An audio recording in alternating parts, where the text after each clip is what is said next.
صندوق الإيداع والتدبير ماشي غير مؤسسة مالية وماشي غير مستثمر كيقلب على الربح السريع.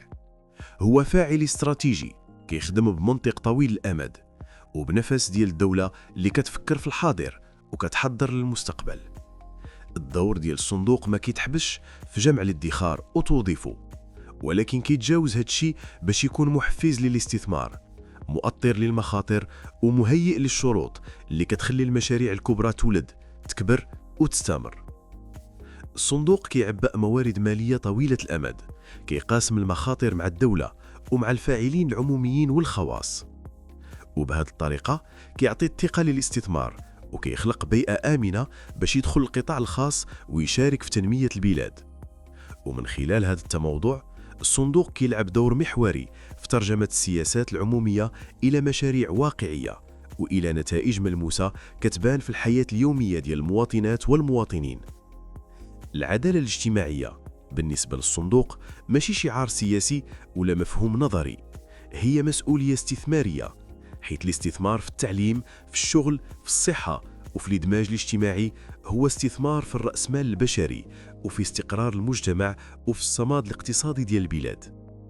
اليوم التحولات الاجتماعية والاقتصادية كتفرض مقاربة جديدة. الشباب، الفئات الهشة والمجالات اللي بعيدة على مراكز القرار كاملين خاصهم حلول ماشي ترقيعية، ولكن حلول استباقية مبنية على الاستثمار ماشي غير على الانفاق. وهنا كيبان الفرق. سياسات التدارك كتجي من بعد ما توقع المشكلة، من بعد ما كترسخ اللامساواة ومن بعد ما كتطلع الكلفة.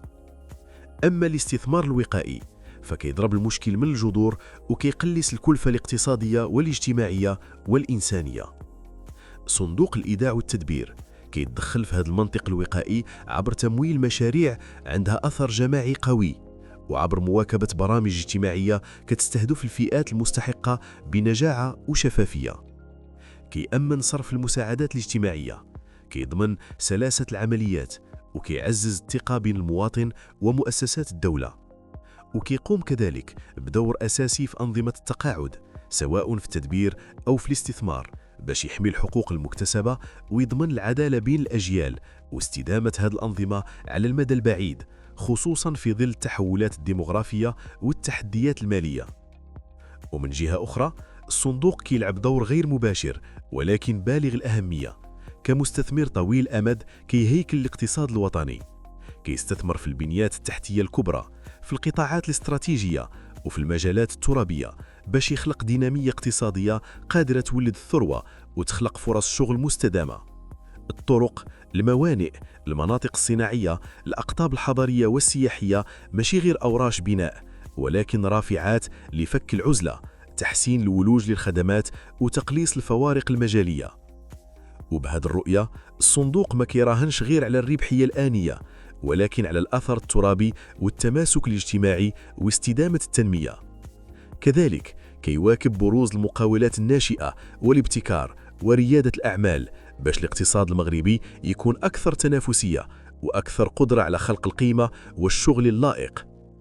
الخلاصة، صندوق الإيداع والتدبير كيخدم على جوج مستويات متكاملين: مباشر عبر تدبير منظومات الحماية الاجتماعية والادخار طويل الأمد، وغير مباشر عبر الاستثمار، تهيئ المجالات وهيكلة الاقتصاد. وبهذا الدور الشامل الصندوق ماشي غير فاعل مالي، هو شريك استراتيجي للدولة ومحرك أساسي لتحويل العدالة الاجتماعية من فكرة إلى واقع ملموس كيتقاس بالأرقام وكيتعاش في حياة المواطن اليوم وغدا.